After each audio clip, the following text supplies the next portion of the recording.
लंका से राम के आने की सूचना पाते ही अयोध्या वासियों में प्रसन्नता की लहर फैल गई। एक नया उत्साह आ गया। सभी उल्लसित थे। राम के आगमन की तैयारियां शुरू हो गईं। महलों, सड़कों, पूरी अयोध्या को दुल्हन की तरह सजाया गया।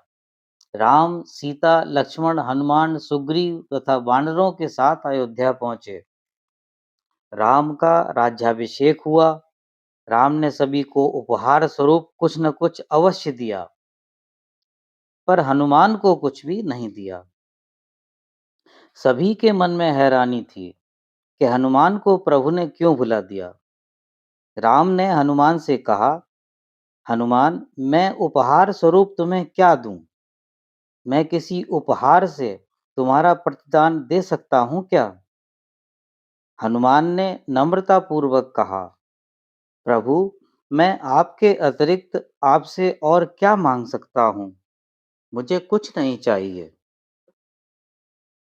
सीता ने राम से कहा, प्रभु, हनुमान को तो सर्वाधिक मूल्यवान उपहार मिलना चाहिए।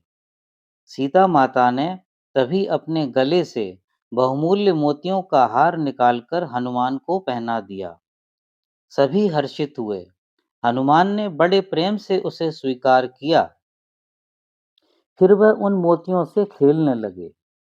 वे माला की एक मोती लेते, उसे उलट पलट कर देखते, तोड़ते और फेंक देते।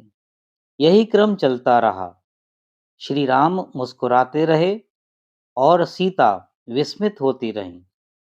सभी चकित थे। कोई कुछ समझ नहीं पा रहा था। किसी एक सभासद से नहीं रहा गया।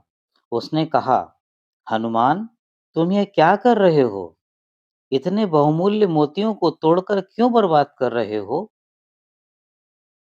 किसी ने धीरे से कहा, है तो आखिर वानर ही, स्वभाव के अनुसार कर रहा है।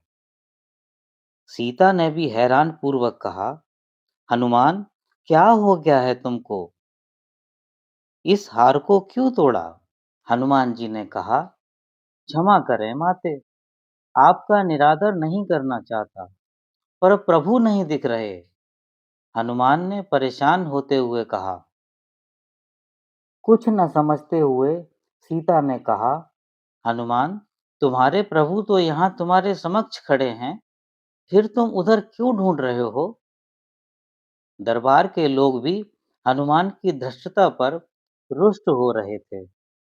लोगों की रुष्टता का उत्तर हनुमान ने कुछ इस प्रकार दिया, आप लोग नाराज क्यों हो रहे हैं?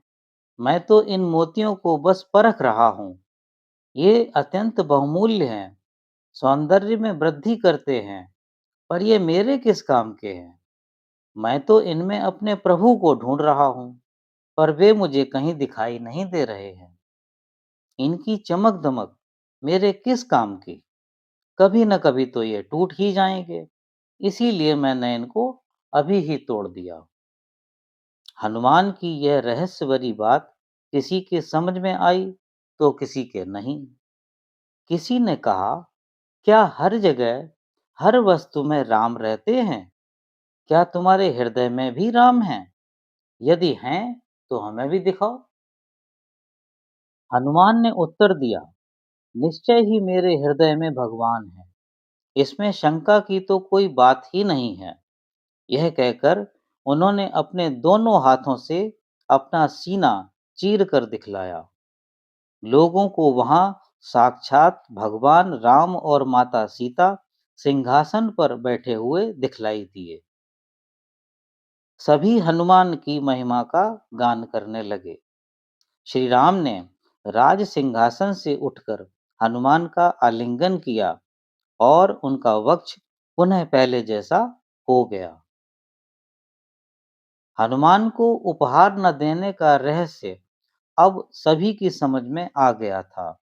माता सीता की आंखों में हनुमान के प्रति अपार स्नेह था। वह मंद मंद मुस्कुराने लगी। बोलिए राजा रामचंद्र भगवान की जय।